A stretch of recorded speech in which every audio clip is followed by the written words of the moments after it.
आज हम बात करेंगे vaginal bleaching के बारे में, which is a very interesting topic and is getting a lot of buzz. I am Dr. Farwa Hamid, working as a consultant obstetrician. हम आज बात करेंगे vaginal bleaching क्या है, क्यों करवाते हैं लोग, what are the risks and side effects associated with it. So let's get started.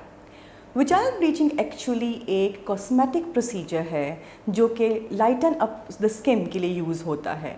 वो स्किन इनर थाइस की और वल्वा मीन्स जो स्किन अराउंड द वजाना है उसके लिए यूज़ होता है. अब ये क्यों वुमेन करवाती हैं? द रीज़न इज़ कि बहुत सी ऐसे कॉजेज़ हैं जिनकी वजह से स्किन पिगमेंटेशन और डार्कनिंग हो जाती है, जैसे कि हार्मोनल अफेक्ट्स हैं, एजिंग है. इसके अलावा post baby post birth women को एक डार्कनिंग स्किन का सामना करना पड़ जाता है बाज़ औक़ात फ्रिक्शन की वजह से. तो that's why they choose for have vaginal bleaching. सबसे इम्पॉर्टेंट बात यह है कि जब भी आप वजाइनल ब्लीचिंग की तरफ जाएं तो first of all talk to the professional and the aesthetic gynaecologist to discuss what are the risk and concerns with it. जब भी आप ये प्रोसीजर करवाएं तो एक प्रोफेशनल से हेल्थ प्रोवाइडर के पास लेकर जाएं. One thing. सेकेंडली, ऐसी मेडिकेशंस यूज़ होनी चाहिए जो कि FDA अप्रूव्ड हों.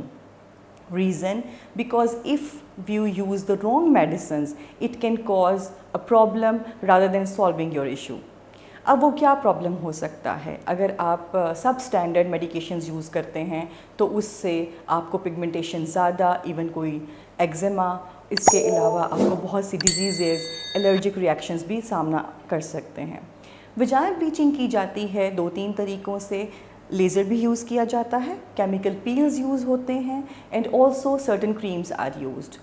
But as I already told कि सब स्टैंडर्ड क्रीम्स वजाइनल ब्लीचिंग नहीं होने देती, even they turn the skin into a darker tone. Secondly, एक इम्पॉर्टेंट बात है कि when a person wants it तो सबसे पहले अपने आप से ये सवाल पूछें कि आप ये क्यों करवाना चाह रहे हैं.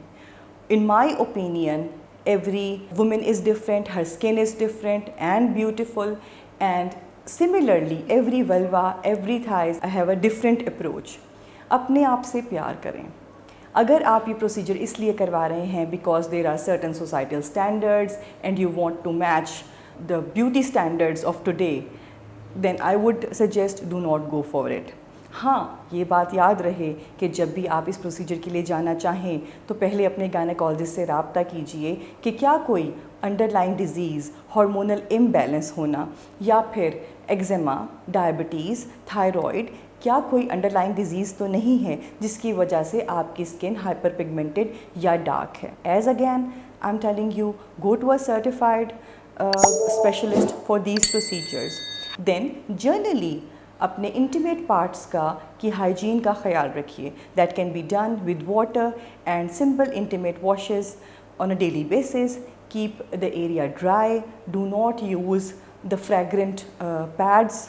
And if still you are having any problem या आपको पहले से कोई वजाइनल डिस्चार्ज या किसी किस्म का प्रॉब्लम है तो first consult your gynaecologist, then go for these cosmetic procedures. Embrace your body's natural beauty. Hope you like the video. Thank you. Pakistan के टॉप डॉक्टर्स के साथ अपॉइंटमेंट बुक करें, वो भी पेशेंट फीडबैक देखते हुए. आज ही ओला डॉक ऐप डाउनलोड करें. ओला डॉक, डॉक्टर का अपॉइंटमेंट आसानी से.